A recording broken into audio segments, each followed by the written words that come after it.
Good afternoon. I want to thank everybody for logging in today and calling into our webinar on health savings accounts. This is a account we don't talk a lot about at Advanta IRA, but certainly one I think most people are interested in knowing more about and really seeing how you can use this type of an account in your day-to-day business. I mean, obviously we talk about IRAs and retirement accounts and looking towards the future, but an HSA is a really unique account you can actually put to use today if you qualify. And so we're going to cover during the webinar today really how these types of accounts work, really where they originated from, and give you an idea of how, again, how you can benefit from these types of accounts, and maybe finding out even if this type of an account is something that you could benefit from. If you're listening to the live webinar today and you have questions for me during the presentation, please type those into the chat box on your screen. If you're listening to one of the recordings on our YouTube channel, my contact information will be at the end of the webinar. You can either just wait till then or fast forward to then to pick up that information and give us a call. My name is Scott Maurer. I'm the Director of Business Development for Advanta IRA. I've been with the company over 11 years now, working with and helping people really with their retirement accounts and really in this, again, in the self-directed space. If you're listening today, hopefully you're familiar somewhat with self-direction, which we will talk about towards the end of today's presentation. But at Advanta, we specialize simply in holding assets that are considered to be self-directed within retirement plans, and of course, as we'll find out today, about health savings accounts as well. I'm a member of the Florida Bar. I'm a licensed attorney. I do not, though, give any legal advice or do any legal counseling for Advanta clients. And to that end, no employees, our company as a whole, we do not provide investment advice. We don't endorse any products. We don't sell any particular products here at Advanta. So when we get into today's presentation, and certainly the many others that we do, when we talk about tax issues, we talk about legal issues, we can wade into those areas and give you some information. But when it's time to make a determination of taking action, whether for a tax perspective or a legal perspective, we can certainly refer people out to you at that time, refer you to people, I should say, CPAs or attorneys that are familiar with the questions that you're asking. So we don't give any legal, tax, or investment advice. So when it comes to making investments within a self-directed IRA, it is completely up to you to decide what is appropriate, what it is that you're willing to do within that particular account.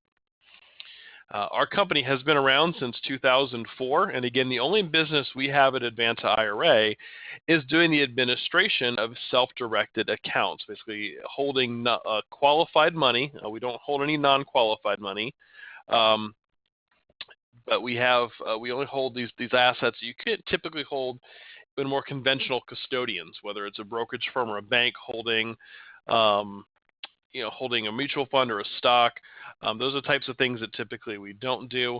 But we hold all the other alternative assets that we're going to talk about for a little bit. We'll talk about a little bit today as well, towards maybe after we talk for the most part about HSAs.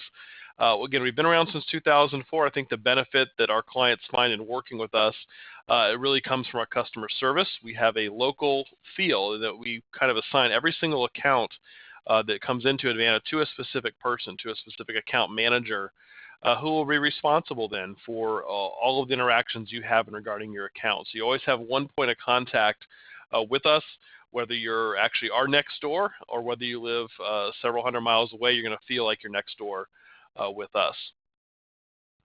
So again, today's webinar, we're talking specifically, talk about HSA accounts or health savings accounts. So we're going to start off really by defining what an HSA is, working into where they came from and how they came into being, and then talking about why people use them and a lot of the tax advantages that are found with using HSAs. We're going to finish at the end of the presentation really showing an example of how you could actually use an HSA account to make a self-directed type of investment. Now, a health savings account defined, you see it here on your screen. It's a health savings account, it's a tax-advantaged savings account for individuals who have high-deductible health care plans, and the HSAs can be used to pay a wide variety of future or potential medical expenses that you're going to incur. So again, we talk a lot on our webinars and seminars about IRAs and retirement accounts that are, there's savings accounts for you in the future when you get to retirement age. And HSA is one in which you can talk about medical expenses that are coming up quite soon. So that's kind of the definition of an HSA. We're going to define a few more of these terms here in just a little bit as well to put more meat to the bone of that definition. Now, where did HSA accounts come from? Back in 1984, the National Center for Policy Analysis published a report talking about a need for a medical IRA. So IRAs were created because individuals needed to save money for retirement. The government recognized an issue there to allow people to save their own money to be used for their own retirements. They started IRA accounts back in 1974. So 1984 comes along, they're seeing rising costs in healthcare, knowing that there's potentially long-term problems with Medicare as well. So the report is issued said you really should look in, or Congress should look into creating some type of medical IRA, basically a special tax advantage savings account that would encourage individuals to save for potential medical expenses and have that money there to use. Obviously, the more we individuals and as taxpayers and as citizens put into our own private accounts, the less we're going to be reliant on government services. So that was the impetus for getting at least something started in the area of addressing rising healthcare costs. 1992 is really the time Congress really starts acting. So we can see 8 years go by before Congress really starts trying to address this, trying to pass some type of medical savings account. So there's a lot of different proposals that go back and forth. And ultimately, the first account that comes out is the Archer MSA is introduced. But the issues that the Archers had was that contributions with those plans were made by the employer. So you worked for an employer who put the money in for you, if you were lucky enough to work for that employer, to have an Archer plan. But the monies that were contributed on your behalf into your Archer were subject to income tax to your employer. It was an additional benefit. The monies that were in the plans couldn't be rolled over year to year. So it's kind of a use it or lose it strategy with the Archer MSA. They did go back and make some adjustments, though, to those Archer plans to make them at least tax neutral to the individual using that particular plan. In 2002, Treasury Department ruled that a health reimbursement accounts, an HRA as opposed to an HSA, the contributions can be rolled over year to year. Now, HRAs were another kind of creature that came out of Congress looking to create some plans.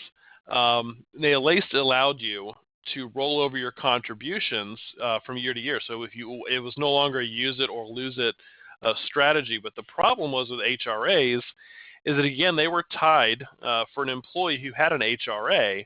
It was tied to your employer. So if you left that employer, you simply lost your HRA account. You could not take any unused balances with you. So 2003 comes along. That's when the health savings accounts really come into being, kind of figuring out a lot of the problems that existed with the Archers and with the HRAs to allow individuals to port these plans from job to job. So if you left an employer, you weren't going to lose your HSA. It wasn't tied to an employer. It was tied to you as an individual. It allowed you to roll over these funds, allowed you to accumulate these funds. It was, again, no use it or lose it scenario. And then basically the funds belong to the individual who can then use these for health and non-health reasons as well. So it's kind of a history where HSAs come from. I think as you look at IRAs as well and Roth IRAs and the history there, you'll see where Congress attempts to address an issue once or twice or sometimes three times, not quite getting it right every time, but then eventually seeing problems that came from different accounts and finally addressing it in one particular issue. That same thing here happened with HSA accounts. So the types of, other than HSAs, again, there is the Archer MSA. We talked, they were created back in 1996. It was named after Representative Bill Archer, who was the individual who kind of put these plans out there. These plans expired in 2005, so you can no longer, if you have an Archer MSA, you're still allowed to have the plan, and you can still use the funds that are into those plans, but you cannot make any additional contributions to an Archer medical savings account. The contributions were made with Archers by the employer or the employee, but not both. And typically they were limited to self-employed individuals or small business individuals. The contributions were based on a percentage of your annual deductible. Again, these are still in use if you have one currently, but you cannot make contributions, and you certainly can't start a new MSA account. Now, the FSA, or flex spending account, another plan that a lot of people may be familiar with. This flex spending accounts came into being. They're still around. They cover expenses that are not paid by insurance, including deductibles, copays, and coinsurance. So you can have a flex spending account, usually again put in place by an employer. So the employer might offer you a traditional health care plan and offer you health insurance, but then alongside that give you a flex spending account by contributing up to $2,600 into a flex spending account, and you can then use the cash in that plan to pay for other health expenses that are not being covered by your actual health care plan.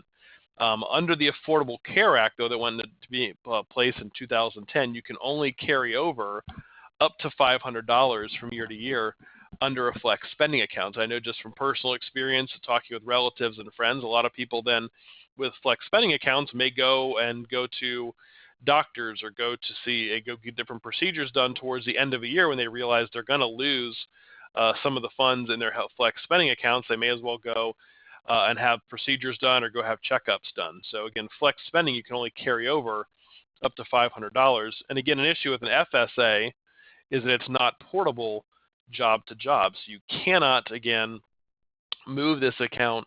If you leave your employer who's offering you that FSA, you can't take it with you when you leave employment. Now, we had a question just pop up. So will there be poll questions for a CPE credit? The answer is no, and I will get to that individual after the fact regarding CPE credits. Another question said, I thought all expenses had to be health related from an HSA. Can you touch on what other type of expenses can be covered by an HSA? And the answer is yes. We're going to go over that here in a few minutes. I guess in a sense they are all health related, but you'd be surprised some of the expenses that are covered under an HSA might be things you wouldn't typically think of as being health related. But we'll go into a little more detail on that here in just a few minutes. But a great question so far. Please keep them coming as we go along. So why do people use an HSA account? Well, if you're again sitting on the webinar listening to the recording saying, why would I be interested or why would I want to use an HSA account? The benefits of the HSA, the accounts include, the government really is trying to, by using HSAs, and again also through what they do with IRAs, encouraging better spending habits. And either with IRAs, maybe better saving habits. In this case, they're encouraging better healthcare spending. If you create your own HSA, you're making your own contributions into that account.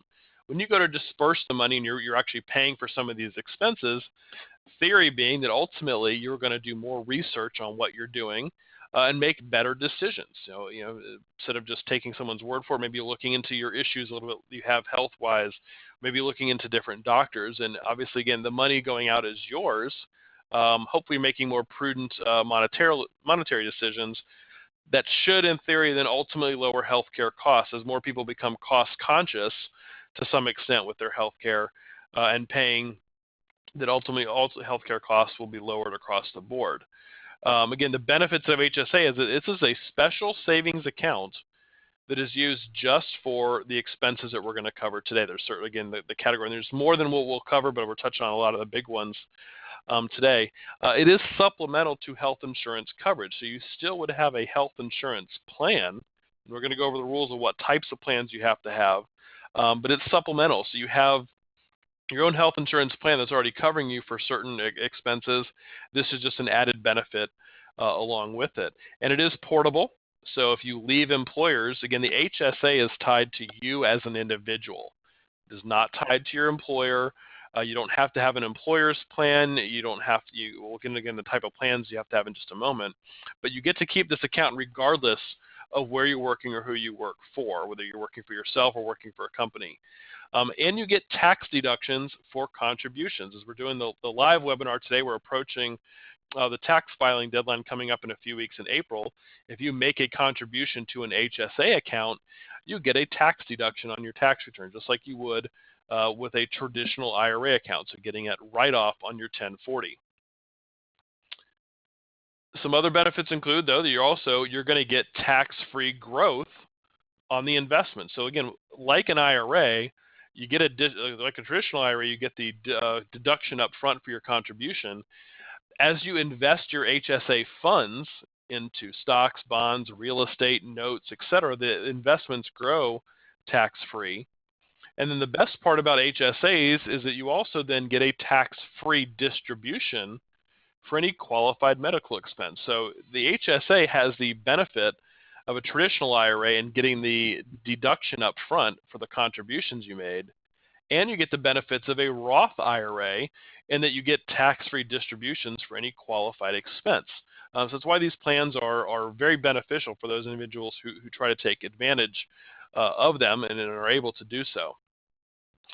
Now again, HSAs supplement a high deductible healthcare plan, which in the presentation, if you see ADHP, that's what we're talking about, a high deductible healthcare plan. It allows you to pay non-covered health expenses with tax deductible money. So if you contribute $3,400 to an HSA, which is the limit here for 2017 for an individual plan, you get a tax deduction. If you're in a 20% tax bracket, that's going to save you $680 in taxes when you're filing your 1040, and you have a full $3,400 in your HSA plan that now can be used to pay for any healthcare expenses. So you're getting that tax deduction up front, and you have the full use of the $3,400 to pay expenses. So when you have bills come up, the copays, the other things we'll talk about, you just pull that money out and you don't pay taxes on it. So you're going to have, again, you get a tax savings up front of the contribution, and you have full access to that money. If you wanted to have $3,400 in after-tax savings outside of an HSA, you would actually, if you're in the 20% tax bracket, need to have about a little over $4,200 in earnings after you pay 20% taxes to be left with the $3,400 to use toward health expenses. But again, what the HSA allows you to do is just use that $3,400 up front, put it into the account, and get a tax write-off as well, and then use it going forward for your expenses.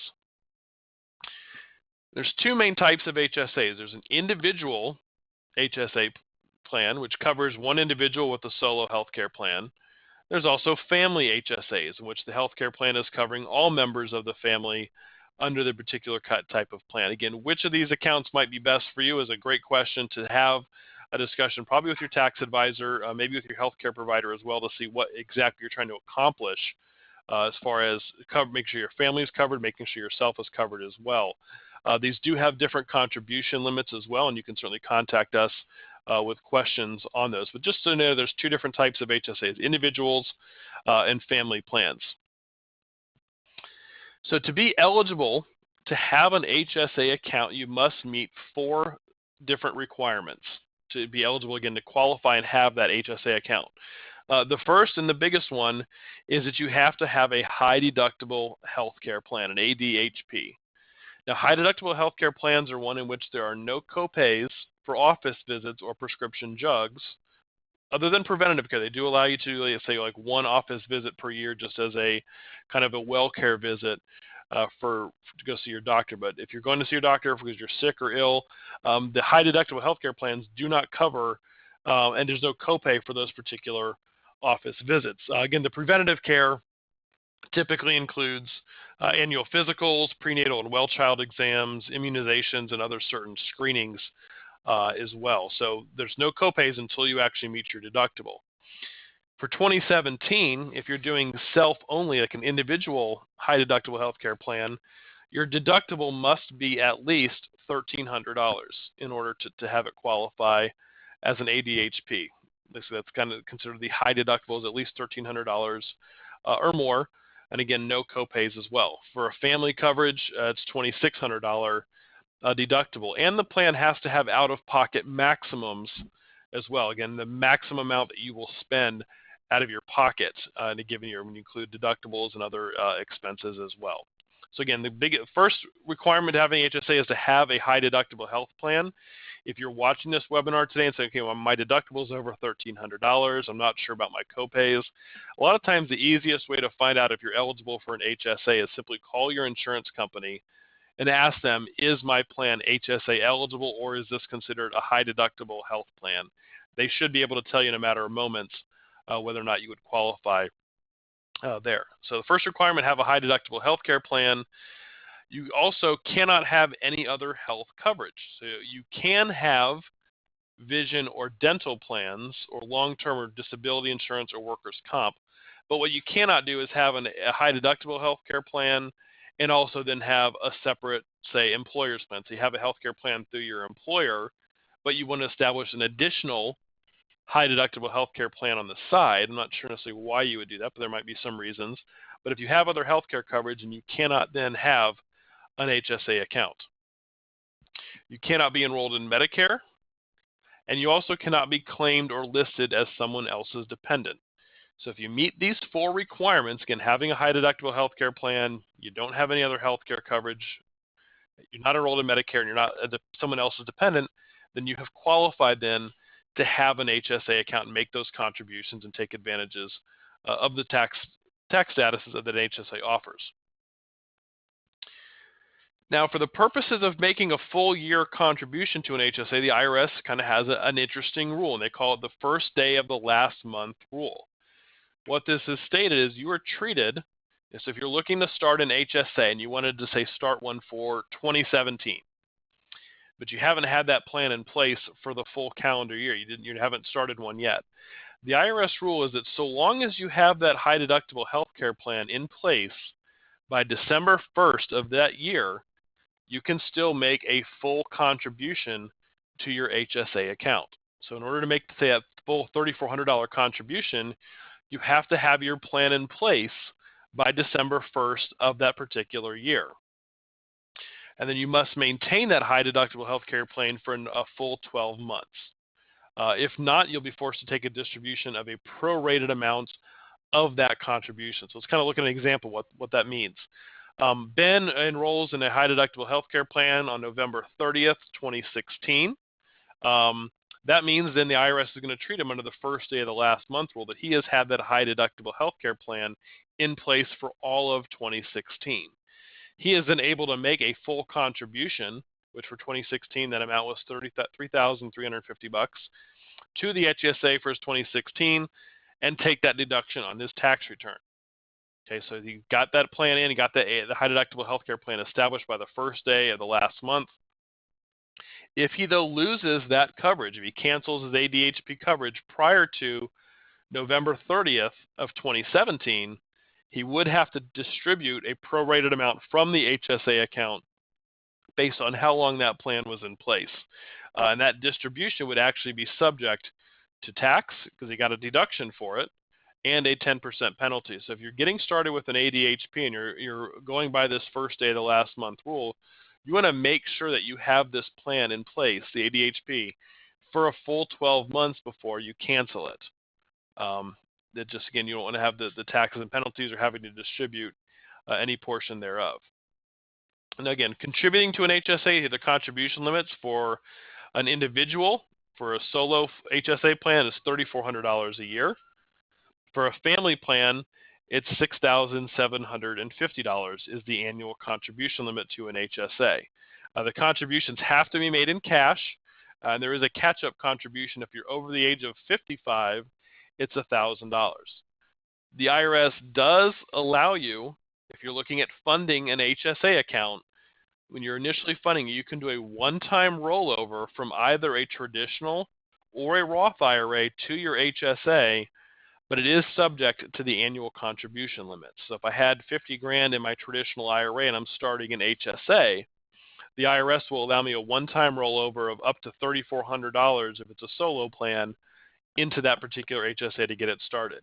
They do not allow you to use either a SEP or a simple IRA to do that one-time rollover. Now, the contributions to an HSA can be made by an employee or potentially an employer on behalf of the employee. If you're the employee and you make that contribution yourself, the monies that you put in are, again, a tax deduction on your 1040. So you've taken money out of your own pocket, put it into the HSA, you will get a tax deduction for that contribution.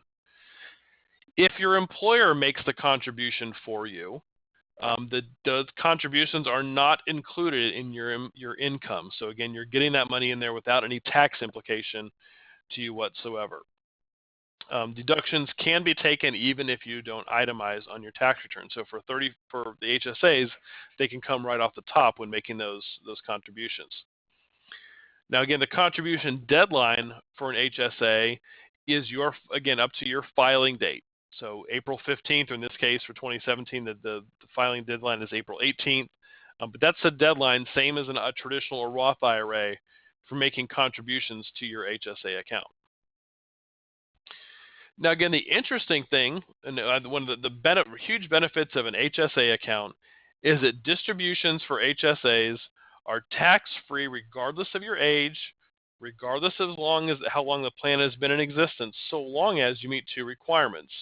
One is that the distribution is for a qualified medical expense, and two, that the expenses have been incurred after the HSA is established. So if I establish my high-deductible healthcare plan on March 1st, and I don't establish my HSA until, say, May 1st, only expenses that I've incurred since May 1st would be eligible to take as a distribution from an HSA. So you cannot contribute into an HSA and then take distributions for expenses that occurred prior to setup of that account. So what are qualified medical expenses? We had this question came up. So we're going to go to a couple slides here to go over what some qualified expenses are and what some non-qualified expenses are. Now, IRS Publication 502 is your resource really to finding out and getting a more complete list of the different types of qualified medical expenses.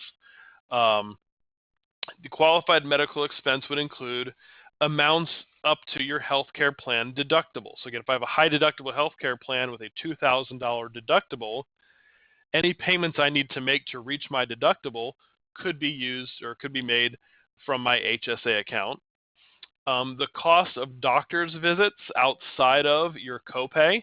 So if I have a $35 copay, that's not a qualified medical expense for an HSA distribution, but any other amounts that are due to me from that doctor's visit, again, that's probably going to also be part of your deductible, but that can also be distributed from an HSA account as well.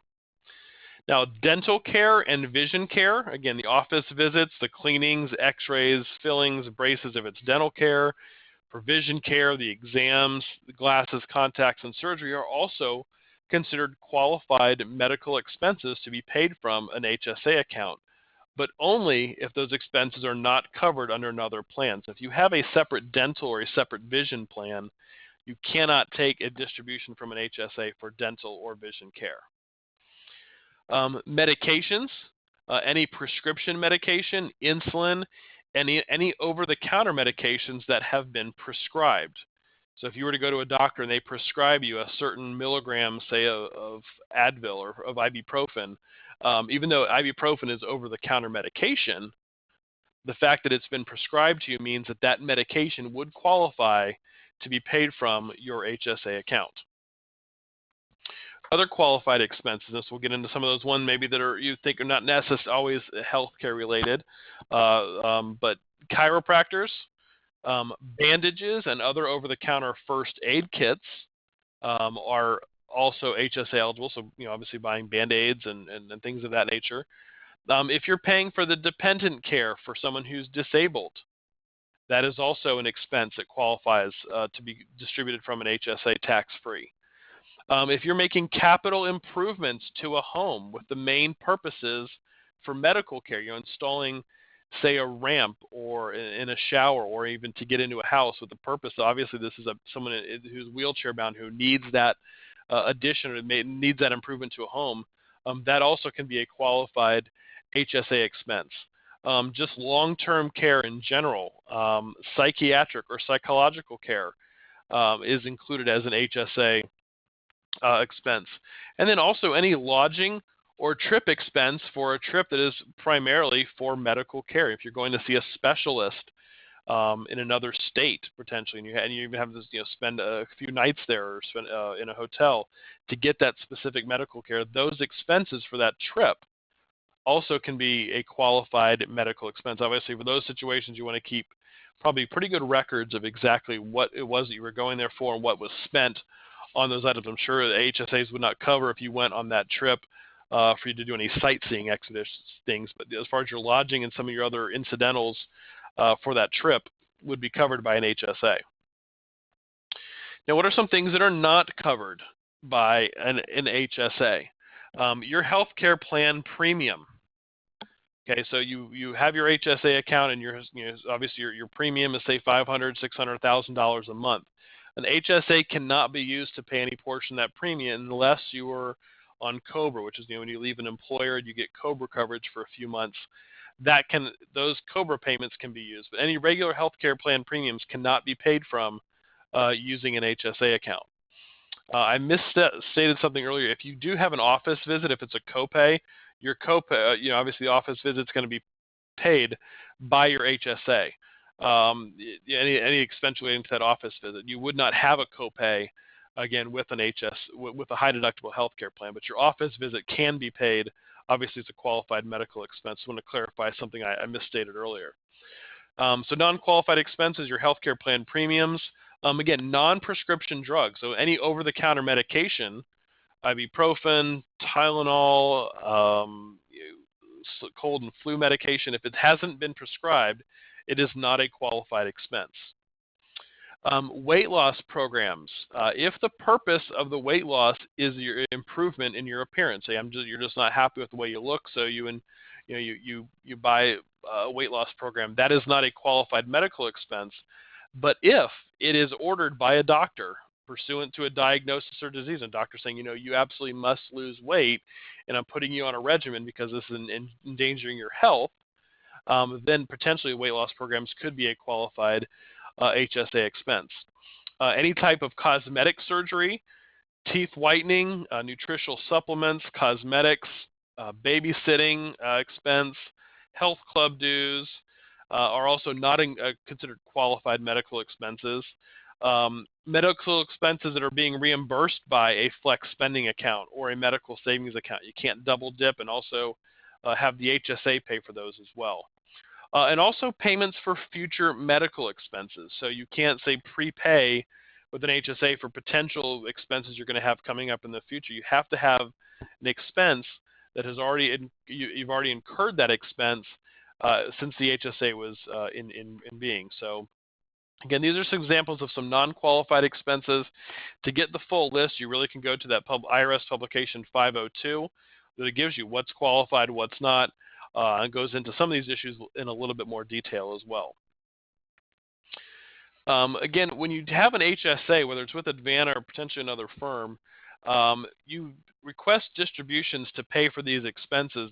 The custodian holding your HSA is simply going to issue a check to you, and you're going to check the box whether or not this is a qualified distribution, basically for a qualified medical expense or not from the HSA. But it is up to you to keep those records to make sure that the distributions that were paid out of your HSA were for qualified medical expenses. So keep your receipts. Again, your custodian is not going to ask to see all those receipts. It's up to you to check the box, this is a qualified expense, and then keep the receipts to back that up if the IRS was ever looks into it.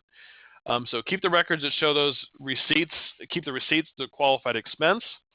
Also, you want to keep records that show that the medical expenses were not paid or reimbursed from any other source.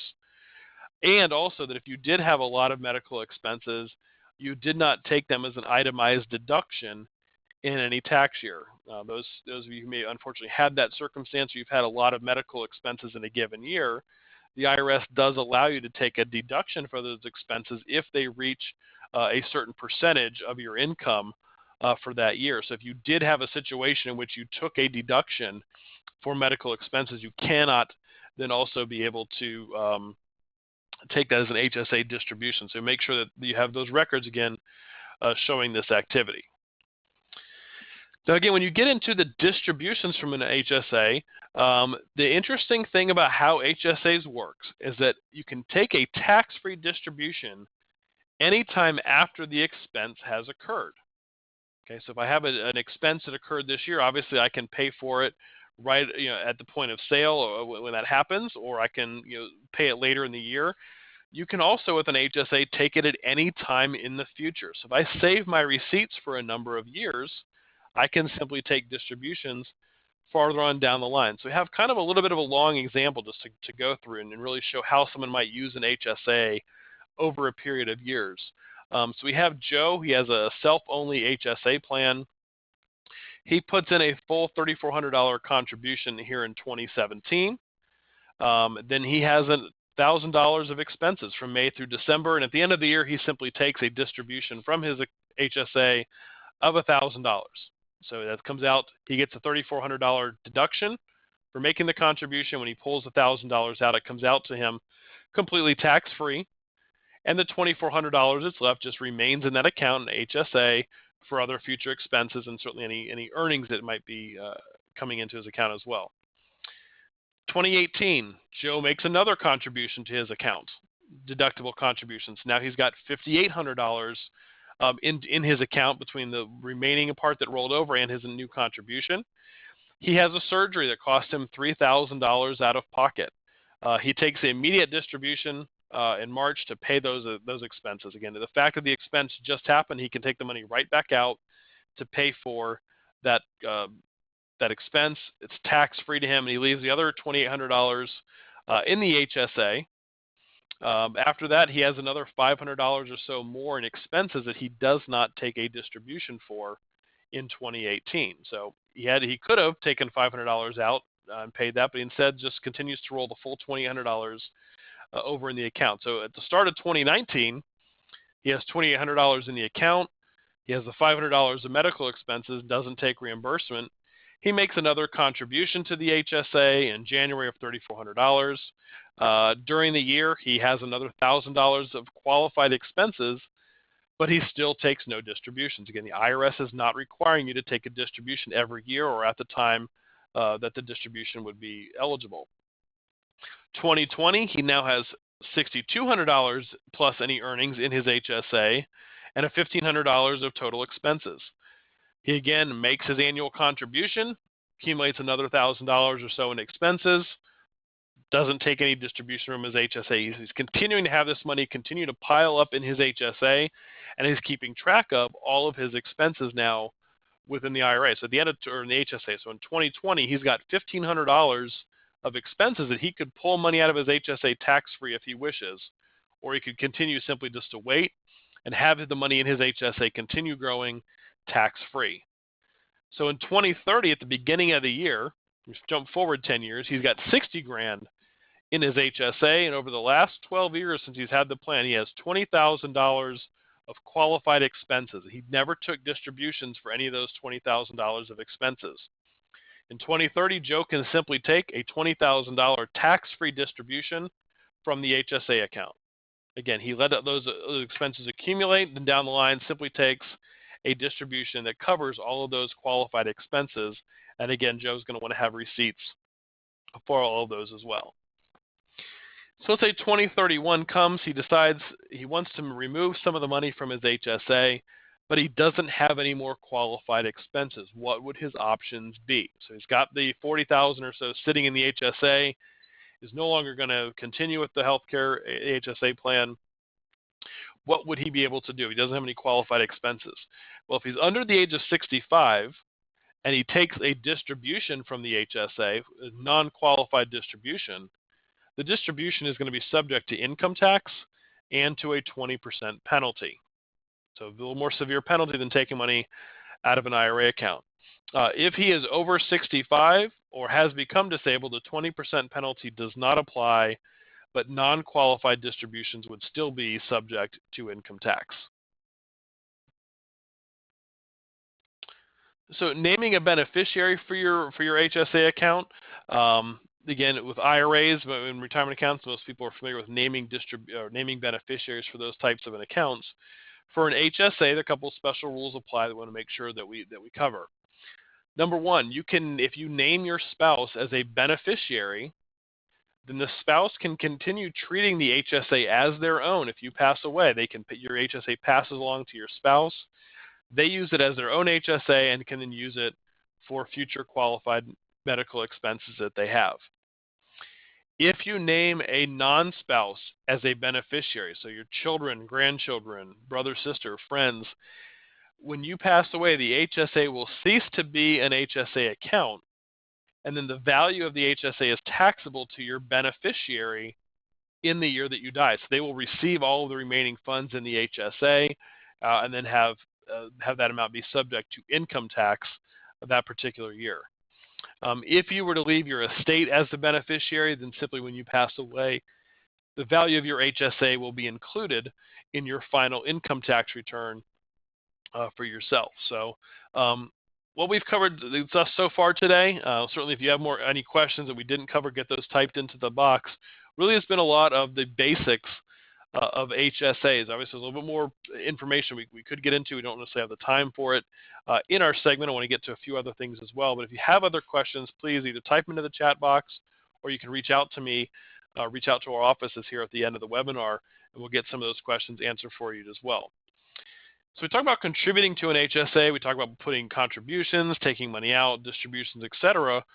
What do you do with those funds while they're still in the HSA? So you've made contributions to the account, but you still don't have qualified expenses, or like in the example we saw, you're allowing your expenses just to accrue so you can take some future tax-free distribution down the line. So you have cash in the HSA. What can you do with that money? How can you invest it?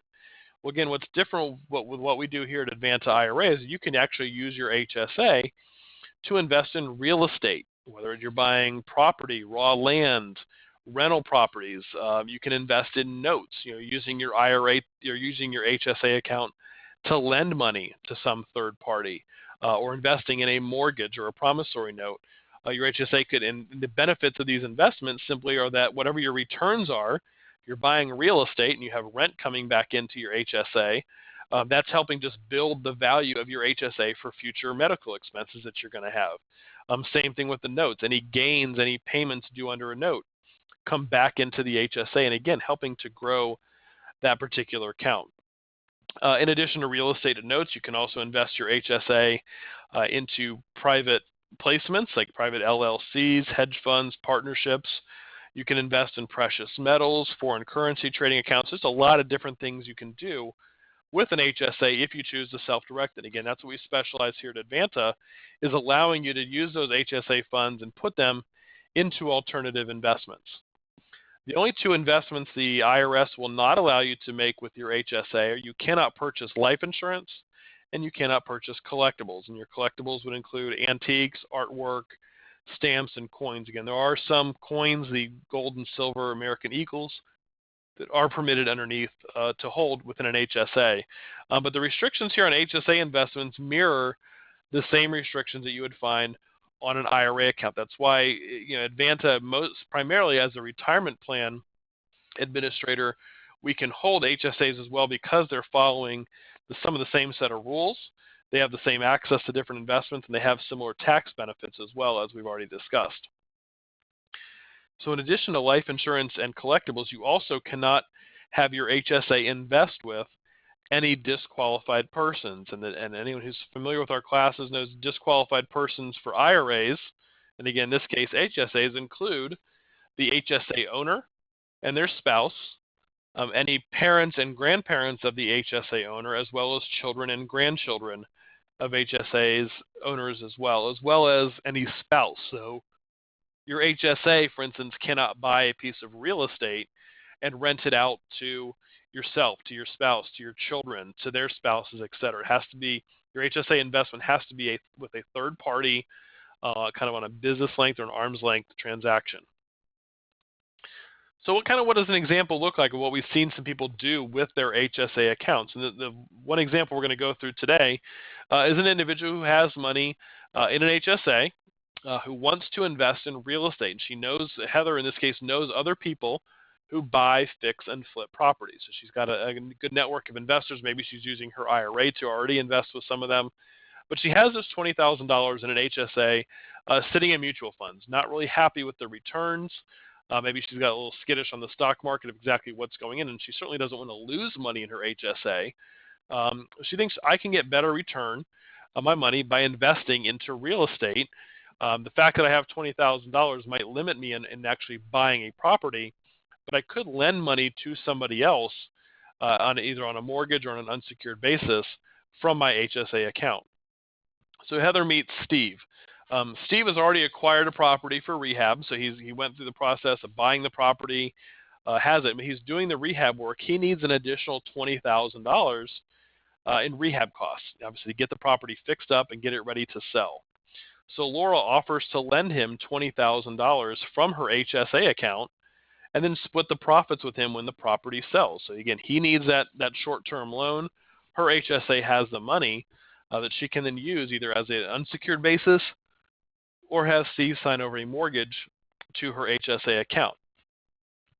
Now, the terms of the investment, Heather's HSA is going to loan $20,000, and the return on her investment is simply she wants 25% of any profits. So she'll have to define the profits with Steve. He's bought the property. She is lending him the additional money. At what point is she going to get 25% of profits? That would, again, be up to Heather and Steve as the borrower to decide. But she gets a first mortgage on the property. So Steve bought the property free and clear, ran into some issues, needed additional financing. Her HSA steps in, lends him $20,000.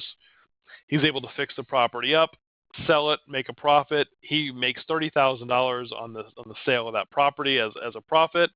So her HSA is going to get $7,500 or 25% of those profits coming again back into her HSA. So her HSA now has $27,500 that can be used for future expenses.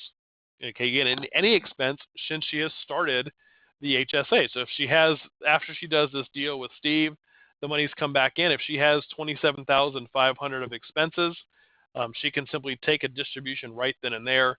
It would be tax-free.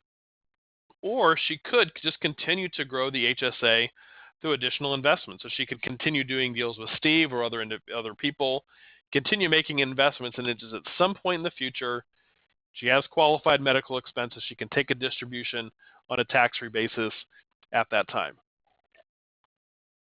Again, that's the huge benefit that the HSA has, the ability to get a deduction for your initial contribution, and then also to take that distribution out tax-free at any point after you have incurred qualified medical expenses. Again, it's not required.